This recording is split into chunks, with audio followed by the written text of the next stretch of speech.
దెబ్బకు దెబ్బ ట్యాపింగ్ ప్రణీత్ రావుపై వేటు. ఈ స్పెషల్ ఇంటెలిజెన్స్ డిఎస్పీని సస్పెండ్ చేశారు. అంటే ఒకటి కనిపిస్తున్న అంశం ఏంటంటే, రేవంత్ రెడ్డి గారి ఫోన్ ట్యాపింగ్ కేసులో ఈ ప్రణీత్ రావుది చాలా క్రియాశీలకమైనటువంటి పాత్ర. తర్వాత ఈ 8 సంవత్సరాలు ఏదైతే కేసీఆర్ గారి గవర్నమెంట్లో 10 సంవత్సరాలు 9 సంవత్సరాల్లో అత్యంత క్రియాశీలకమైనటువంటి పాత్ర ఆయన పోషించాడు. ప్రతి ఒక్కరు ఫోన్ ట్యాపింగ్ల విషయంలో కావచ్చు, ఆ డేటా విషయంలో కావచ్చు, వాళ్ళ కాల్ లిస్టులు కావచ్చు, ఇవన్నీ అక్కడ పెట్టిన లాకర్లో పెట్టారట. ఈ డేటా అంతా గవర్నమెంట్ రేవంత్ రెడ్డి గారు ముఖ్యమంత్రి అయిన తర్వాత వాటన్నిటినీ కూడా లాకర్స్ ఓపెన్ చేయించి, ఆ ఎలక్ట్రిషియన్ లైట్లు వేయించి, ఆ డాక్యుమెంట్స్ అన్నీ తీసి తగలబెట్టారంట. తప్పు చేయకపోతే అవన్నీ ఎందుకు తగలబెట్టినట్టు, తప్పు చేయకపోతే ఆ చిప్స్, ఆ ఫోన్స్ వాటన్నిటిని ఎందుకు డిస్ట్రాయ్ చేసినట్టు అనేది ఇప్పుడు వారు ప్రశ్నిస్తున్నటువంటి అంశం. అంటే ఇది ఆయన ప్రణీత్ రావు అని అంటే చివరికి ఆయన ఎవరైతే కేసీఆర్ గారి కుటుంబానికి లేదా వారికి సంబంధించినటువంటి వాళ్ళకి అక్కడేదో కొంత బంధుత్వం కూడా ఏర్పడిందట. అంటే ఇక్కడ బ్యాక్ ఎండ్లో ఉండి మొత్తం వ్యవస్థని కంట్రోల్ తీసుకొని నడిపించిన దాంట్లో తను క్రియాశీలకమైనటువంటి పాత్ర నడిపించాడు అనేటువంటిది ఇప్పుడు బయటకు వచ్చిన అంశం. సరే, ఆ రోజు ఫోన్ ట్యాపింగ్ విషయంలో అసలు ఏం జరిగిందనేది తీసే క్రమంలో ఇప్పుడు తప్పు చేయని దాన్ని తప్పు చేసినట్టుగా లేదా ముందు వెనక తీసి కట్ చేసిన దాన్ని ఇవన్నీ కూడా తీపిచ్చే ప్రయత్నం చేశారు. సరే, ఇవన్నీ ఇప్పుడు తీసేశారు. సరే, ఇంకెక్కడ కాపీ పెట్టుండి వచ్చేమో. మధు ఉన్నాడు, మధు ఉన్నట్టున్నాడు. Madhu, good evening sir. Good evening. మొత్తానికి ప్రణీత్ రావు ఏంటి అసలు ఏముంది, ఏమి దాగి ఉన్నది అందులో? సార్ సింపుల్ సార్, 42 హార్డ్ డిస్క్లు ఏవైతే ఉన్నాయో అవి ఎందుకని మాయమైపోయాయి అనేది నెంబర్ 1. నెంబర్ 2 వచ్చేసి ఒక లైన్మెన్, కరెంట్ కు సంబంధించినటువంటి ఒక లైన్మెన్ తీసుకొని వచ్చి ఎస్ఐబి కార్యాలయంలో కరెంట్ తీపిచ్చేసి మరి సీసీ కెమెరాలను ఆఫ్ చేసి మొత్తం లోపల ఉన్నటువంటి డేటా అంతటినీ కూడా స్మాష్ చేయాల్సిన అవసరం దేనికి వచ్చింది అనేది ఇప్పుడు ప్రధానంగా ఉన్నటువంటి విషయం. రైట్, మనం లోపలికి వెళ్తే సార్ టోటల్ ఈ మొత్తం వివరానికి సంబంధించి ప్రణీత్ రావు డిఎస్పీ ఎవరైతే ఉన్నారో ఇతను సబ్ ఇన్స్పెక్టర్ ఆఫ్ పోలీస్ గా విధుల్లోకి అయితే వచ్చారు. అక్కడి నుంచి సర్కిల్ ఇన్స్పెక్టర్ గా ప్రమోషన్ వచ్చింది. ఆ ప్రమోషన్ నుంచి డిఎస్పీ గా కూడా ప్రమోషన్ వచ్చింది. ఆయనకు వచ్చినటువంటి ప్రమోషన్స్ ఏవైతే ఉన్నాయో అవన్నీ కూడా తప్పులు తడకగానే రావాల్సినటువంటి పద్ధతిలో రాకుండానే డిఎస్పీగా ఆయన అయ్యారు అంటూ గతంలోనే రేవంత్ రెడ్డి కూడా ఆయన మీద ఒక కంప్లైంట్ కూడా చేయడం జరిగింది. ఇది కూడా పక్కన పెడితే సీఎం గా ఇప్పుడున్నటువంటి రేవంత్ రెడ్డికి సంబంధించినటువంటి ప్రతి కాల్స్ ఆయన్ని ఎవరు కలుస్తున్నారు, ఎవరితో మాట్లాడుతున్నారు అనేది ఇల్లీగల్ గా, అంటే దొడ్డిదారిలో వెళ్ళి ప్రణీత్ రావు ఎవరైతే ఉన్నారో ఆ మొత్తం అన్నిటినీ కూడా పిన్ టు పిన్ అప్పట్లో ఉన్నటువంటి బిఆర్ఎస్ గవర్నమెంట్ కి అయితే ఇచ్చేవారు. ఏదైతే ఒక డిఎస్పీగా ఉండి చేయకూడని పనులు ఏవైతే ఉన్నాయో ఆయనే ఇప్పుడు అడ్డంగా దొరికిపోయారు. ఏదైతే రేవంత్ రెడ్డి వ్యవహారంలో ఫోన్ కి సంబంధించి ఆయన ట్యాపింగ్ సంబంధించి ఆయన మాట్లాడినటువంటి మాటలు ఏవైతే ఉన్నాయో ఏదైతే చేయకూడదో ఆ మొత్తం డీటెయిల్స్ అన్నింటినీ కూడా ఇప్పుడు రేవంత్ రెడ్డి పక్కా ఆధారాలతో పట్టుకున్నారు సార్. ఇప్పుడు ఉన్నటువంటి ఇంటెలిజెన్స్ చీఫ్ ఎవరైతే ఉన్నారో ఆయన పూర్తి సమాచారం అంటే ప్రణీత్కి సంబంధించినటువంటి డీటెయిల్స్, అతను ఎప్పుడు వచ్చాడు, ఎక్కడి నుంచి ఫైల్స్ తీసుకెళ్లాడు, ఫైల్స్ తీసుకెళ్లిన తర్వాత ఏం చేశాడు, ఎవరు ఇతనికి సహకరించింది, ప్రతిదీ కూడా ఇప్పుడు ఇంటెలిజెన్స్ చీఫ్ దగ్గర ఉంది అండ్ సీఎం రేవంత్ రెడ్డి దగ్గర ఉంది. అంత ఈజీగా ఇంటెలిజెన్స్ లో పనిచేస్తున్నటువంటి ఒక ఎస్ఐబిలో పనిచేస్తున్న ఇప్పుడు రైట్ అతను సిరిసిల్లలో జాబ్ చేస్తున్నారు సార్. సో సిరిసిల్లో పనిచేస్తున్నప్పటికీ అతని పూర్తి సమాచారాన్ని తీసుకొచ్చారు. ఇతను ఒకడే కాదు, ఇతను డెఫినెట్ గా రానున్న రోజుల్లో మాత్రము దేశానికి సంబంధించినటువంటి ఒక వ్యక్తి స్వేచ్ఛకు సంబంధించినటువంటి పూర్తి సమాచారాన్ని ఏదైతే సేకరించకూడదని సుప్రీంకోర్టు అదేవిధంగా సెంట్రల్ గవర్నమెంట్ ఇచ్చినటువంటి ఆదేశాలు ఏవైతే ఉన్నాయో వాటన్నిటిని కూడా పక్కన పెట్టి ప్రణీత్ రావు టోటల్ గా వ్యక్తిగతంగా పనిచేశారు అని పక్కా ఆధారాలతో పట్టుకున్నారు. కాబట్టి దేశద్రోహం అండ్ మోర్ వ్యక్తిగతంగా ఇతను సేకరించినటువంటి వ్యవహారాలు, సేకరించినటువంటి వివరాలు, ఆడియో రికార్డింగ్ 42 హార్డ్ డిస్క్లు ఏవైతే ఉన్నాయి సార్ అటువంటి విషయం ఖచ్చితంగా ఒకటైతే చెప్పగలం సార్.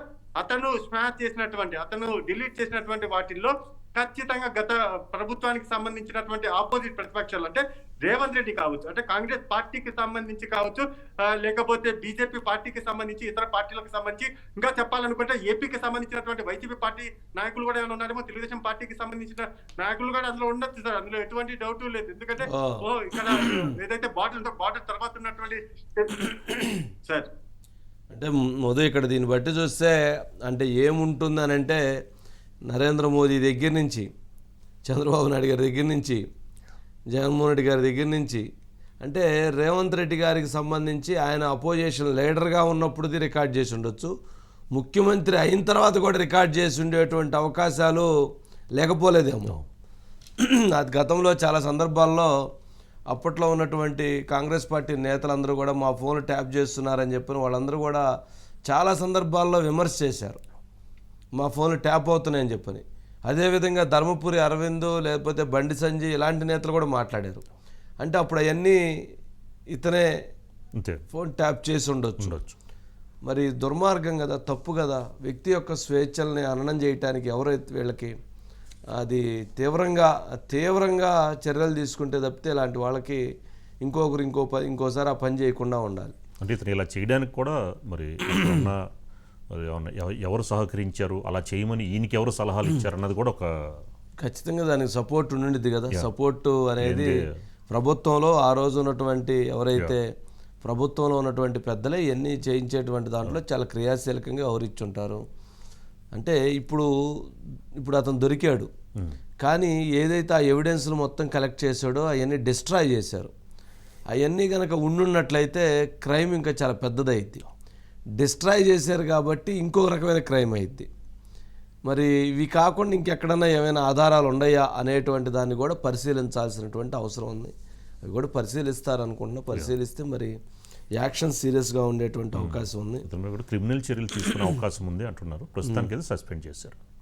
మధు మాట్లాడతాడంటే ఇప్పుడు ఇక్కడ ఒక విషయం సార్, ఒక కీలకమైన విషయం, ఏదైతే ప్రణీత్ రావు చేసినటువంటి నేను షిఫ్ట్ డిలీట్ చేసేసాను, ఆ మొత్తం ఇంకా ఎవరికి కూడా దొరకవు, అవన్నీ కూడా ట్రాష్ అయిపోయాయని అనుకోవచ్చు. కానీ ఇంటెలిజెన్స్ చీఫ్ దగ్గర మాత్రం మొత్తం ఉన్నాయి సార్. శశిధర్ రెడ్డి గారు ఆయన దగ్గర అయితే మొత్తం ఈయన చేసినటువంటి ఇప్పటి వరకు నడిపినటువంటి ఎక్కడైతే డిస్ట్రాయ్ చేశారో అవన్నీ కూడా బ్యాకప్ లో రెడీగా భద్రంగా ఉన్నాయి సార్. ఇది అసలైనటువంటి మొత్తం ట్విస్ట్ సార్. బ్యాకప్ లో ఉండుండొచ్చు అంటావా, లేదా హార్డ్ డిస్క్ లో పెట్టుంటారు కదా, అది రిమూవ్ చేసి ఉండొచ్చాము కదా. ఒక డిఎస్పీకి అన్ని తెలివితేటలు ఉంటే ఒక ఇంటెలిజెంట్ చీఫ్ కి తెలివితేటలు ఉంటాయి సార్.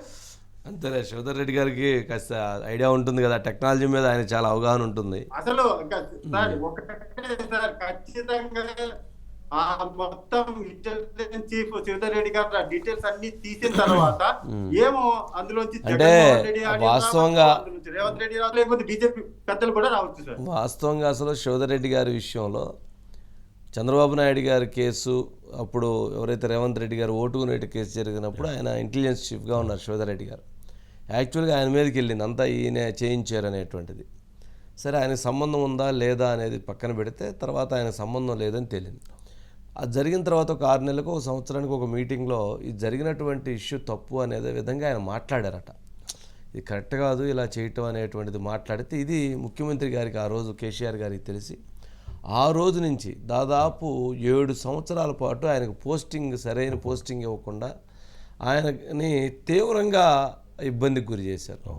నిజంగా శివధర్ రెడ్డి గారికి నిజాయితీపరుడని, నిబద్ధతతో పనిచేసేటువంటి అధికారని చాలా మంచి పేరు ఉంది. ఆయన వైజాగ్ సిపిగా ఉన్నప్పుడు నేను కలిశాను. ఆయనతోటి ఒక 1/2 అవర్ ఇంటరాక్ట్ అయితే చాలా ప్లెయిన్గా ఆయన చాలా క్లియర్గా క్లారిటీగా, అంటే సబ్జెక్ట్ విషయంలో మనం ఎక్కువ ఇదవ్వాల్సిన చాలా క్లియర్గా ఉన్నారు ఆయన. మరి అలాంటిది ఆయన్ని తర్వాత ఇక్కడ జరిగినటువంటి ఉద్యమం సందర్భంగా ఆయన అనేక రకాలు ఉపయోగించుకున్నారు. తర్వాత గవర్నమెంట్ ఇది ఫామ్ చేయటం ఎలక్షన్లప్పుడు ఉపయోగపెట్టుకున్నారు ఇక్కడ ఉన్నటువంటి ఆ రోజు ఉన్నటువంటి కేసీఆర్ గారు. తర్వాత అధికారంలోకి వచ్చిన తర్వాత ఆయన నేతృత్వంలో ఉండగానే ఈ కేసు జరగటం, 6 నెలలకి ఇది కరెక్ట్ కాదు. ఇప్పుడు ఎవరైనా మంచి చెడు చెప్తారు ఆఫీసర్స్, ఆ చెప్పిన దాన్ని ఆయన స్వీకరించకుండా ఆయన ఆ రకంగా ఇబ్బంది పెట్టారనేది ఉంది. మరి అందుకనే రేవంత్ రెడ్డి గారు ముఖ్యమంత్రి అయిన తర్వాత శివధర్ రెడ్డి గారిని ఇంటెలిజెన్స్ చీఫ్గా నియమించారు. దాన్ని బట్టి అర్థం చేసుకోవచ్చు ఓకే రైట్ అండి నెక్స్ట్ అండి